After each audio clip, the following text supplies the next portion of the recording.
So now, does anybody know Cory Atley or ever seen Cory Atley? Who's that? Well, this is what I'm calling the Cory field, because this has this right now today, and the rest of the year will be pretty much 100% advanced yield products. This is one of our high yield bean plots. He actually, I wish he could do something about the Italian ryegrass, but he actually's from the other side of that house place to that flag right there.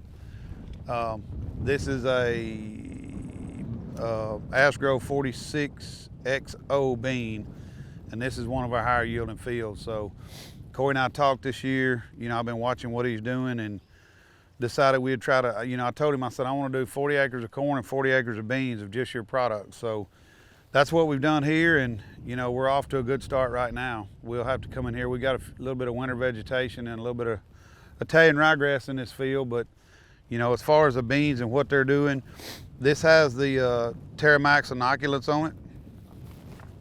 We'll dig up a root here. Might need to go get a shovel. Now, take into consideration, we've had storm damage. You can see, you know, the storm damage on the actual plants.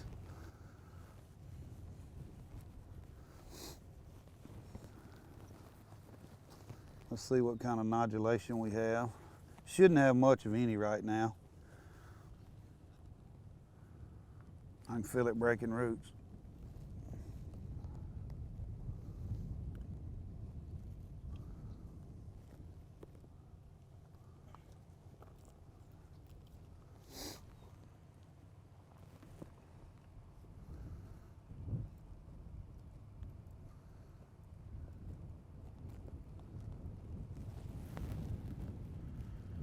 Don't see any yet, so we'll need to be checking this field as we go for nodulation. Pretty good looking root system. I mean, like I said, these are young. They're actually just about to put out their first trifoliate, so I wouldn't expect it to have any nodules on it,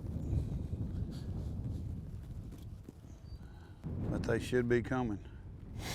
So Cory, I hope you didn't steer me wrong here, buddy, because he and I talked about maybe setting a few new state records, so we'll see if it happens or not.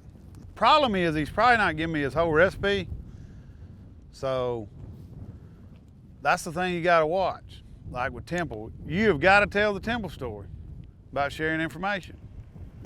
We can't even discuss that today. You've got to tell that story. Temple, I hadn't been around Cory as much as I have Temple, so I don't know where Cory stands on that. I don't know how many products he left out on my high yield field than he did on his own, but we'll see. But you need to tell the Temple story. We were spraying our wheat, and we've got some pretty good wheat, and I just was really wanting to do something to give it that final punch. And I had an idea, and I run it by those guys, and yeah, I like that.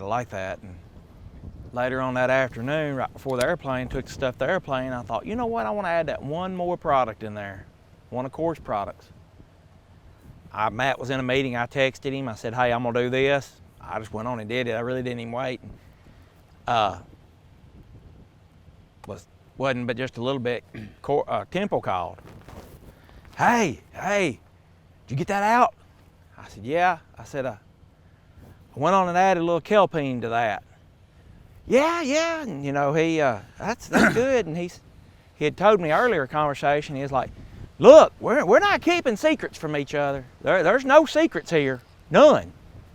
Okay, Temple, I'm good with that if you're good with it. And I called him back and told him about putting that kelpine in there. And No, you called Cory. well, I called Cory and About I it. told Cory about it, and then Temple called me. Cory says, yeah, Temple done that the day before, right? Yeah. And the Temple calls me, and I asked him about this keeping secret stuff, and he said, what do you mean? I said, you didn't tell me about the kelpine you put out there. Oh, well, I forgot about that. Okay, yeah, you forgot about it, Temple Roads. I'm gonna forget about a lot of stuff this summer. That is funny, because him and Rob made a pact. No secrets. No secrets. And he got caught right off the bat.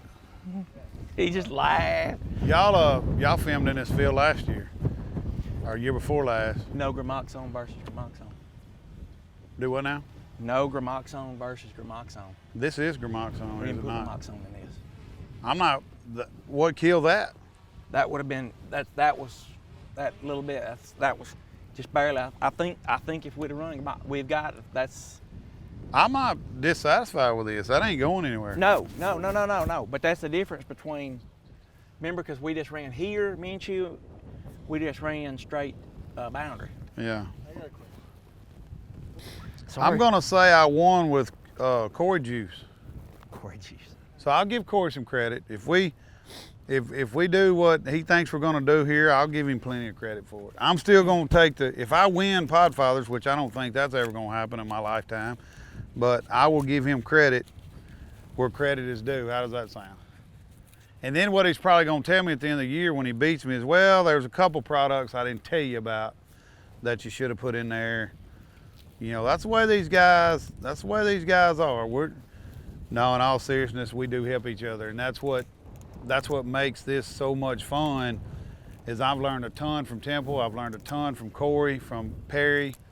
You know, we all work together. We all have one common goal, and that's to make a good crop and to make a good show.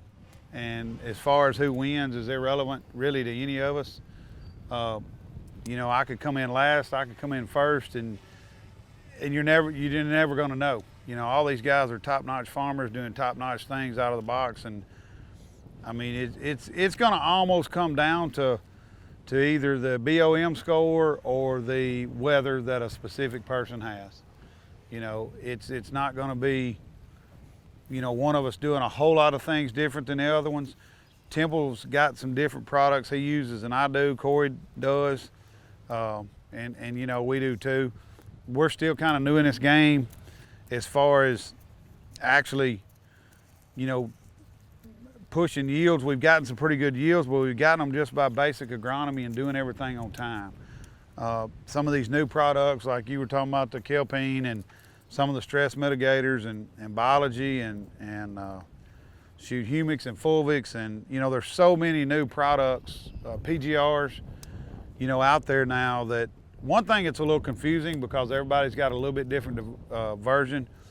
Biologies, I mean, everybody almost today has a biology, and you know, some biologies are good, some of them you're not real sure of, some you're not sure if it's just, you know, there's no way to really track that, so you just got to try to trial it and see if you can, you know, figure out what works on your farm. And what works here may not work in Maryland and vice versa. You know, so like those beans we looked at earlier, having those trifoliants come out of those cotyledon areas, I hope that's a good thing. You know, they could not mature, they could break off, they could fall off. A lot of different things could happen to them. Didn't Temple have a problem with that? Wasn't his?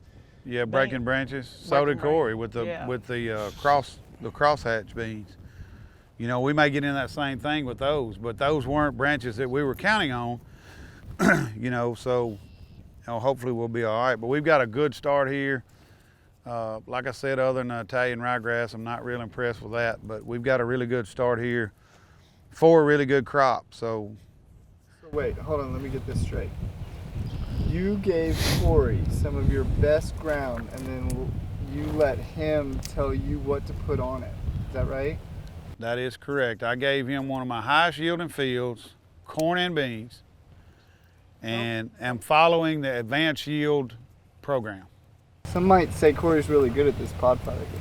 We'll find out. Yeah, he probably is. He's pretty smart. So, hey, the proof's in the pudding, though. So the way this is going to work out is... This is not the only plot I have.